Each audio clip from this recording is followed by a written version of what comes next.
ഞാൻ Sudheesh Mathew, life care മീഡിയയിൽ നിന്നാണ്. ഞങ്ങളുടെ ഇന്നത്തെ വിശിഷ്ട ഗസ്റ്റായിട്ട് വന്നിരിക്കുന്നത് MV പിള്ള സാറാണ്. അദ്ദേഹം പ്രശസ്തനായ വേൾഡ് വൈഡ്, അതായത് ഇപ്പോൾ അമേരിക്കയിലെ വർക്ക് ചെയ്യുന്നുണ്ടെങ്കിലും ഇന്ത്യയിലും എല്ലാം ഓൺകോളജിയുമായി ബന്ധപ്പെട്ടിട്ടുള്ള സീനിയർ ഡോക്ടറും പ്രൊഫസറും കൂടിയാണ്. അദ്ദേഹത്തിനോട് ചില കാര്യങ്ങൾ അദ്ദേഹമായിട്ട് സംസാരിക്കുന്നു. സാർ, വളരെ വളരെ സന്തോഷപ്രദമായ ഒരു ക്ഷണമാണ് എനിക്ക് കിട്ടിയിരിക്കുന്നത്. കാരണം ഈ കഴിഞ്ഞ ജനുവരിയിൽ നടന്ന ഗ്ലോബൽ പ്രിവെൻറ്റീവ് ഓങ്കോളജി സമ്മിറ്റ് നമ്മുടെയൊക്കെ പ്രതീക്ഷയെ കവച്ചു വെച്ചുകൊണ്ട് വലിയ വിജയമായി. ഇത് വളരെ ശുഭോദർക്കമാണ്. കാരണം കേരളത്തിൻ്റെ ചരിത്രത്തിൽ സർക്കാർ മേഖല, സ്വകാര്യ മേഖല, ദേശീയ തലത്തിലുള്ള പ്രശസ്ത സ്ഥാപനങ്ങൾ, അന്തർദേശീയ തലത്തിലുള്ള സ്ഥാപനങ്ങൾ, മേയോ ക്ലിനിക്, ചൈനയിൽ നിന്നുള്ള വിദഗ്ധർ എല്ലാവരും കൂടി പങ്കെടുത്ത ഒരു നല്ല കാര്യത്തിന് വേണ്ടിയുള്ള ശാസ്ത്ര സമ്മേളനം ഇത് നടാടെയാണ്. അത് എടുത്ത് ഞാൻ പറയാൻ കാരണം, സാധാരണയായി ഗവൺമെൻറ്റിൽ നല്ല പരിപാടി നടക്കാറുണ്ട്, സ്വകാര്യ മേഖലയിൽ നല്ല പരിപാടി നടക്കാറുണ്ട്. ഇതെല്ലാം കൂടെ സമ്മേളിച്ച ഏതാനും ദിനങ്ങളായിരുന്നു ജനുവരിയിൽ നടന്നത്. ഇതിലെനിക്ക് ഏറ്റവും അത്ഭുതാവഹമായിട്ട് തോന്നിയത്, കേരളത്തിന് പുറത്തു നിന്നും ഇന്ത്യക്ക് പുറത്തു നിന്നും പങ്കെടുത്തവരൊക്കെ ഒരുപാട് നമ്മളെ പ്രശംസിച്ചു. ഇങ്ങനെ ഒരു ആശയത്തെക്കുറിച്ച് നമ്മൾ ചിന്തിച്ചു തുടങ്ങിയതിനെക്കുറിച്ചും ഇക്കാര്യത്തിൽ ഒരു അഭിപ്രായ സമന്വയം ഉണ്ടാക്കാൻ കഴിഞ്ഞതിനെക്കുറിച്ചൊക്കെ ഒരുപാട് അഭിനന്ദനങ്ങൾ കിട്ടി. പൊതുവെ പറഞ്ഞാൽ ആ കൺവെൻഷൻ 3-4 ദിവസം കൊണ്ട് നടന്ന ആ കോൺഫറൻസ് അതിൻ്റെ വിജയ ലക്ഷ്യങ്ങളിലെല്ലാം എത്തിച്ചേർന്നു. ഇനി എന്ത് വേണം? ഇതാണ് നമ്മുടെ മുമ്പിലുള്ള വലിയ ചോദ്യം. ഇപ്പം സർക്കാർ കണക്കനുസരിച്ച് തന്നെ ക്യാൻസർ രോഗികളിൽ ഏതാണ്ട് 70% സ്വകാര്യ ക്യാൻസർ സ്റ്റേബിളാണ് ഇപ്പോൾ ചികിത്സ എടുക്കുന്നത്. അതായത് 10 ക്യാൻസർ രോഗികൾ വന്നാൽ 3 പേരെ ഗവൺമെൻറ്റിൻ്റെ സ്ഥാപനങ്ങളിലേക്ക് പോകുന്നുള്ളൂ. ബാക്കി 7 പേരും പോകുന്നത് സ്വകാര്യ ക്യാൻസർ സെൻ്ററുകളിലേക്കാണ്. ഇത് സ്വകാര്യ ക്യാൻസർ സെൻ്റർ വളരെ മെച്ചമായതുകൊണ്ടോ സർക്കാർ സംവിധാനങ്ങൾ മോശമായതുകൊണ്ടോ ഒന്നുമല്ല. ആക്സസിബിലിറ്റി ഒരു വലിയ പ്രശ്നമാണ് പലയിടത്തും. ആൾക്കാരെ ഒരു ക്യാൻസർ വരുമ്പോഴത്തേക്ക്, അമേരിക്കയിൽ പോലും ഒരു പ്രശ്നമാണ്. നമ്മളൊക്കെ പേപ്പർ വായിച്ചു വേണമല്ലോ, കാനഡയിലും ഇംഗ്ലണ്ടിലുമൊക്കെ ഒരു ബ്രസ്റ്റ് ക്യാൻസർ പേഷ്യൻ്റ് അപ്പോയിൻമെൻറ്റ് കിട്ടണമെങ്കിൽ 1 മാസം എടുക്കുന്നൊക്കെ. ആ ഒരു പ്രശ്നം നമുക്കില്ല. അപ്പോൾ ഒരു ക്യാൻസർ ഡയഗ്നോസ് ചെയ്യുന്ന ആൾക്കാരെല്ലാം പെട്ടെന്ന് ഏതെങ്കിലും ആശുപത്രിയിൽ പോയി ഒരു സ്പെഷ്യലിസ്റ്റിനെ കാണാൻ നോക്കും. അക്കാര്യത്തിൽ കേരളം തന്നെയുമാണ്. നമുക്ക് ധാരാളം മികച്ച സ്വകാര്യ മേഖലയിലെ ക്യാൻസർ സെൻ്ററുണ്ട്. ഇത് ഒരു നല്ല തുടക്കമാണ്. കാരണം നമ്മുടെ സർക്കാർ ക്യാൻസർ സെൻ്ററിലെ തിരക്കും അവിടുത്തെ ജോലിഭാരവും കുറച്ച് കൊടുക്കാതെ അവർക്ക് മുന്നോട്ട് ഗവേഷണമായിട്ട് പോകാൻ പറ്റില്ല. ഇപ്പം ദിവസം 75-80 പേഷ്യൻ്റെയൊക്കെ നോക്കുന്ന ഡോക്ടർമാരാണ് നമ്മുടെ RCCയിലും മലബാർ ക്യാൻസർ സെൻ്ററിലും പുതുതായിട്ട് തുടങ്ങിയ കൊച്ചിൻ ക്യാൻസർ സെൻ്ററിലൊക്കെ ഉള്ളത്. അതിനിടയ്ക്ക് ഒന്ന് മാറി നിന്ന് നമുക്ക് കേരളത്തിൻ്റെ പ്രശ്നം എന്താണെന്ന് പഠിക്കാനുള്ള ഒരു സംവിധാനം ഇതുവരെ നമുക്കുണ്ടാക്കാൻ കഴിഞ്ഞിട്ടില്ല. അതിൻ്റെ ഒരു നാന്ദിയാണ് നമ്മളിപ്പോൾ ഈ ക്യാൻസർ പ്രിവെൻഷനിൽ ഊന്നിക്കൊണ്ട് വരുന്നത്. എല്ലാ ക്യാൻസർ സെൻ്ററുകളും ചോദിച്ചാൽ അറിയാം, എല്ലാവരും വരുന്നത് അഡ്വാൻസ് സ്റ്റേജിലാണ്. നേരത്തെ കാലയെ കൂട്ടി കണ്ടെടുത്താൽ നമുക്ക് ചികിത്സയുടെ ചിലവ് കുറയ്ക്കാം. ഒട്ടുമിക്ക ക്യാൻസറുകളെ നേരത്തെ മുളയിലേ നുള്ളാനും കഴിഞ്ഞാൽ നമുക്ക് അത് ഭേദപ്പെടുത്താൻ കഴിയും. ആ ഒരു വളരെ ഉദാത്തമായ ലക്ഷ്യത്തോടു കൂടിയാണ് ഈ പ്രിവെൻഷന് കൂടുതൽ പ്രാധാന്യം കൊടുത്ത് നമ്മളിവിടെ ഇങ്ങനെ ഒരു സംരംഭം തുടങ്ങിയത്. അപ്പോൾ Cloud9 എന്ന് പറയും ഇംഗ്ലീഷിൽ. എല്ലാവരും ഇപ്പം അതിൻ്റെ വിജയത്തിൽ ആഹ്ലാദപരമായിട്ട് കഴിയുകയാണ്. ഇനി നമുക്ക് ഈ മേഘവാളികളിൽ നിന്നും താഴോട്ട് വരാം. ഇതിൻ്റെ റിയാലിറ്റിയിലേക്ക് നമുക്ക് എങ്ങനെ, അല്ലെങ്കിൽ ഇതിൻ്റെ പ്രായോഗിക തലത്തിലുള്ള വെല്ലുവിളിയുടെ ഏതൊക്കെയാണെന്ന് കണ്ടെടുക്കാം. അടുത്ത ഒരു 5-6 മാസത്തേക്ക് ഒരു ഗവൺമെൻറ് സ്ഥാപിതമായതിനു ശേഷമേ ഇതിനൊരാക്കം ഉണ്ടാകുമെന്ന് ഞങ്ങൾക്കറിയാം. എൻ്റെ ഒരു നിർദ്ദേശം, നമുക്കിപ്പോഴും പാറശാല മുതൽ കാസർഗോഡ് വരെയുള്ള ക്യാൻസറിൻ്റെ നിരക്കുകൾ ആധികാരികമായി ഔദ്യോഗികമായി രേഖപ്പെടുത്തിയിട്ടില്ല. നമ്മൾ ഇപ്പോഴും ക്യാൻസർ സെൻ്ററിനോട് തൊട്ടും ആ ക്യാൻസർ സെൻ്ററിൽ ചികിത്സയ്ക്ക് വരുന്നവരുടെ കണക്കുകളാണ് നമ്മുടെ ഇരിക്കുന്നത്. ഇതിന് വളരെ വളരെ പരിമിതിയുണ്ട്. ഉദാഹരണമായിട്ട് ഇപ്പം ഇടുക്കി ജില്ലയിലെ ക്യാൻസറിൻ്റെ ഇൻസിഡൻസോ, പത്തനംതിട്ട ജില്ലയിലെയോ വയനാട്ടിലെ ക്യാൻസർ ഇൻസിഡൻസോ ഒക്കെ കൃത്യമായിട്ട് അറിയണമെന്നുണ്ടെങ്കിൽ നമുക്ക് യൂണിഫോം സ്റ്റാൻഡേർഡ് വെച്ച് പാറശാല മുതൽ കാസർഗോഡ് വരെ അതിനെ കണക്കുകൾ രേഖപ്പെടുത്തണം.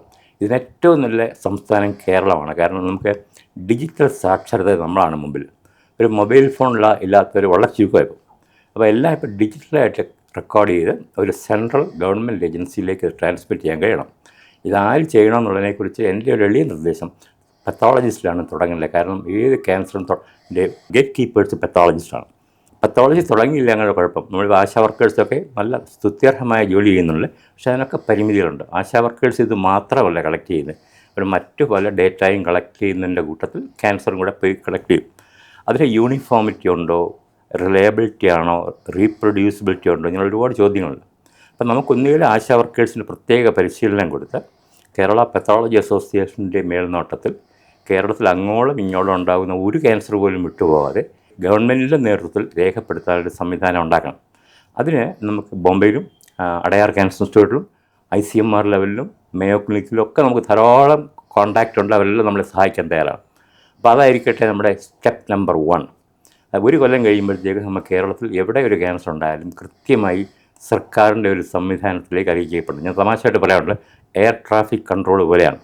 എവിടെ പ്ലെയിൻ താന്നാലും പൊങ്ങിയാലും എയർ ട്രാഫിക് കൺട്രോളിന് അറിയാം.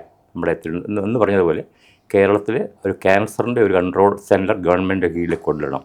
അത് ഡിജിറ്റലായിട്ട് രേഖപ്പെടുത്തണം. ഡിജിറ്റലായിട്ട് രേഖപ്പെടുത്തിയാലുള്ള മെച്ചം എന്ന് പറഞ്ഞാൽ ഒരു കൊല്ലത്തിനകം നമുക്കറിയാം ഏതെങ്കിലും ഭാഗത്ത് ക്ലസ്റ്ററിങ് ഉണ്ടാകുന്നുണ്ടോ, ക്യാൻസർ കൂടുന്നുണ്ടോ.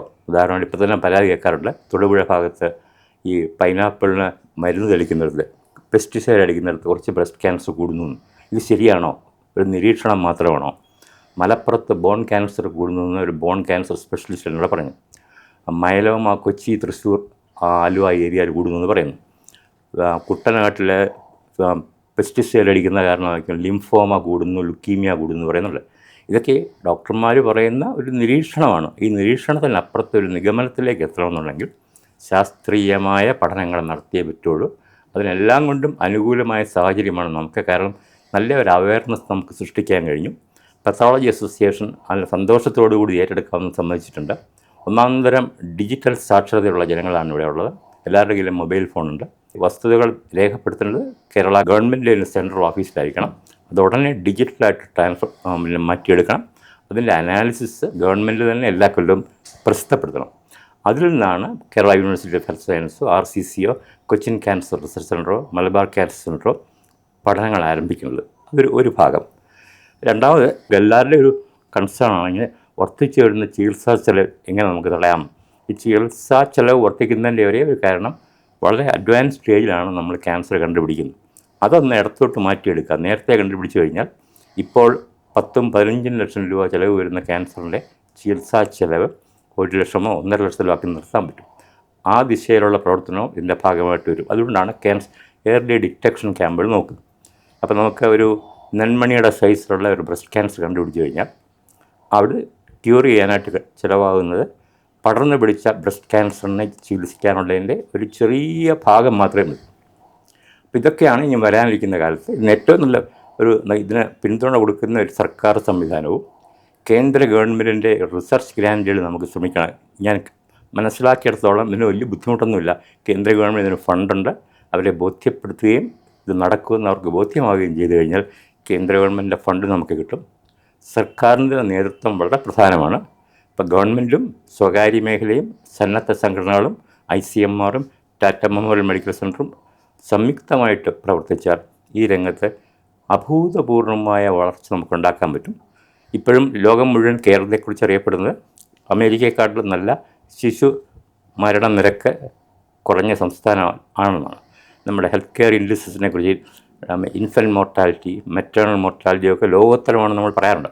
അതിൽ നിന്നാണ് കേരള മോഡൽ എന്നുള്ള വാക്കൊക്കെ അമർത്യ സെന്നും അമേരിക്കയുടെ വൈസ് പ്രസിഡന്റ് ആൽ ഗോറും ഒക്കെ കൂടെ ഉദ്ധരിക്കാറുണ്ട്. അടുത്ത കേരള മോഡൽ ക്യാൻസർ ചികിത്സാ രംഗത്ത് കാലയെ കൂട്ടിയുള്ള രോഗനിർണയം, രോഗം തടയൽ, ഡേറ്റ അനാലിസിസ് കൂടി കിട്ടുന്ന പുതിയ പുതിയ അറിവുകൾ, ഇതൊക്കെ ലോകസമക്ഷം അവതരിപ്പിക്കുന്ന ഒരു സംസ്ഥാനമായി മാറാൻ കേരളത്തിന് കഴിയട്ടെ. അതിന് നിങ്ങളുടെ സംഘടനകളുടെ സഹായ സഹകരണങ്ങളുണ്ടെങ്കിൽ നമുക്ക് തീർച്ചയായിട്ടും ലക്ഷ്യത്തിലെത്താൻ കഴിയും. അത്ര എനിക്ക് പറയണം. തീർച്ചയായും വളരെ നന്ദി സാർ. സെയിം ടൈം നമ്മുടെ സ്വസ്തി ഫൗണ്ടേഷൻ, ഹാൻസ് ഫൗണ്ടേഷൻ ഇവരൊക്കെ എങ്ങനെ ഇതിനെ സഹായിക്കും? തീർച്ചയായിട്ടും സ്വസ്തി ഫൗണ്ടേഷനും ഹാൻസ് ഫൗണ്ടേഷനും ഒരു മുൻകൈ എടുത്തതുകൊണ്ടാണ് ഇതൊക്കെ നടന്നത്. കാരണം ഈ സർക്കാർ സംവിധാനങ്ങൾക്കുള്ള കുഴപ്പം ഒരുപാട് കാര്യങ്ങൾക്ക് വേണ്ടി അവരുടെ എനർജി തിരിഞ്ഞുകൊണ്ടിരിക്കുകയാണ്. ഇക്കാര്യം അമേരിക്കയൊക്കെ മുമ്പിൽ നിൽക്കാനുള്ള കാരണം സ്വകാര്യ മേഖല ഇതിനകത്ത് സജീവമായിട്ട് പങ്കെടുക്കുന്നുണ്ട്. ഇപ്പോൾ American cancer society, Susan Komen foundation, ഇതൊക്കെ കോടാനുകോടികൾ സ്വകാര്യ മേഖലയിൽ പിരിച്ചെടുത്ത സംഭവമാണ്.